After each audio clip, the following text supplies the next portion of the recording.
पुण्यात फ्लॅट घ्यायचा आहे. पण कुठे घ्यायचा, कसा घ्यायचा, कुणावर विश्वास ठेवायचा? फसवणूक तर होणार नाही ना? योग्य दरात मिळेल की नाही? मोठं कन्फ्युजन आहे. चला तर मग सर्व कन्फ्युजन दूर करण्यासाठी संपर्क साधूयात सारंग अहेर यांच्या रेरा रजिस्टर्ड ड्रीमोरा रियालिटीशी. संपर्क सारंग सुधाकर अहेर, ड्रीमोरा रियालिटी.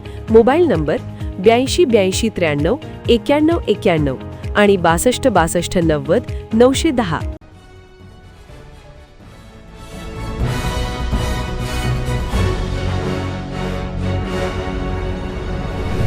आपण पाहत आहात BCCN न्यूज. कामावर रुजू करून न घेतल्याने नगरपालिका सफाई कामगारांचे आमरण उपोषण. जातीय द्वेष आणि राजकीय दबावाचा आरोप. न्याय न मिळाल्यास कुटुंबासह आत्मदहन करण्याचा इशारा. बुलढाणा नगरपरिषदेतील सफाई कामगार अतिश भगवान बेंडवाल व नरेंद्र विमल बेंडवाल यांनी 1 मे या कामगार दिनापासून जिल्हाधिकारी कार्यालयासमोर आमरण उपोषण सुरू केले आहे. वैद्यकीय रजेवरून परतल्यानंतर त्यांना जाणीवपूर्वक कामावर रुजू करून घेतले जात नसल्याचा त्यांचा आरोप आहे. बेंडवाल यांच्या मते त्यांना 6 महिन्यांपासून गैरहजर असल्याचे दाखवून निलंबित करण्याचा तसेच त्यांना नोकरीवरून काढण्याचा कट रचला गेला आहे. मुख्याधिकारी आणि आरोग्य निरीक्षक हे राजकीय द्वेष आणि दबावापोटी आपल्याला त्रास देत असल्याचे त्यांनी म्हटले आहे.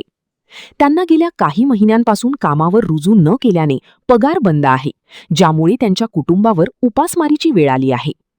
या प्रकरणी पालकमंत्री मकरंद आबा पाटील आणि जिल्हाधिकारी यांनी लक्ष देऊन न्याय द्यावा, अन्यथा पत्नी आणि मुलांसह आरोग्य कार्यालयासमोर आत्मदहन करू, असा इशारा अतिश बेंडवाल यांनी दिला आहे. मी अतिश भगवान बेंडवाल बुलढाणा नगर परिषदमध्ये मागील 10 वर्षापासून कार्यरत आहे आणि मागच्या वर्षी 2025मध्ये 1/12/2025 ते 1/1/2026 पर्यंत मी वैद्यकीय रजेवर होतो.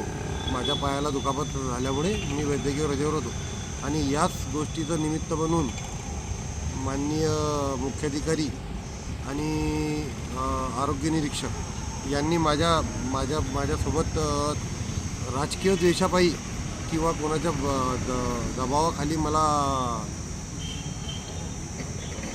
मला निलंबित करण्याचा प्रकरण पुढे ढकलला होता आणि 6 महिने मी ॲब्सेंट आहे असं दाखवण्याचा प्रयत्न केला.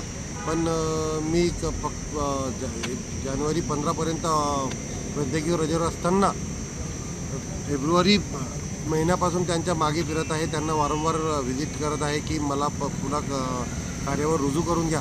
पण ते आज करतो, उद्या करतो, आज करतो, उद्या करतो असे कारणे दाखवून मला 3-4 महिने आज बिनपगारी झालेलो आहे आणि त्यांनी काही मला आत्तापर्यंत अद्यापही कार्यावर रुजू करून घेतलेलं नाही. आणि माझ्या परिवाराचं पूर्ण उदरनिर्वाह माझ्या या नोकरीवरच आहे.